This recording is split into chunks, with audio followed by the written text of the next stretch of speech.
So here's a question I've been thinking about. Is our being here inevitable? This is chapter 1 of a book I wrote about the future of education. But to get there, I had to start much earlier than school with a more basic question. Why is there something rather than nothing? And more specifically, why does life exist at all?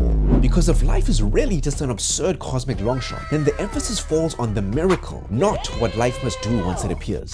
A lot of people picture the universe as mostly disorder, with life and order somehow showing up against all odds. But what if that's backwards? The universe does not just leave built-up differences just sitting there. When energy is concentrated in one place and not another, the universe does work to even things out. Hot to cold, high pressure to low pressure, crowded to spread out. That tendency towards spread and balance has a name: entropy. This is the second law of thermodynamics, and carried out all the way to the end, the process leads to what physicists call heat death. A universe so evenly spread out that no useful work can be done anymore. No hot and cold, no pressure difference, nothing crowded enough to spread, no stars, no chemistry, no life, just a dull universe stuck.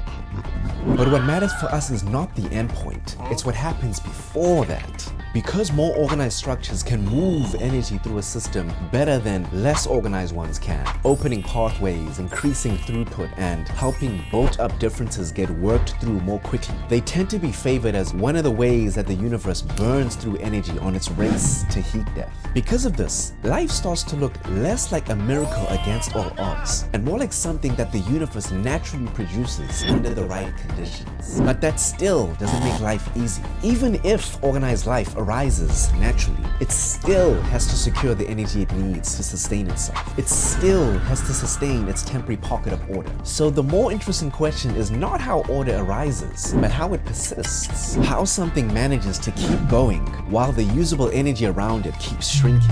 And from there, the question becomes less, why does life exist? And more, if something exists at all, what does it do to keep existing? That's where the book starts. Not with school, not with classrooms, with existence itself.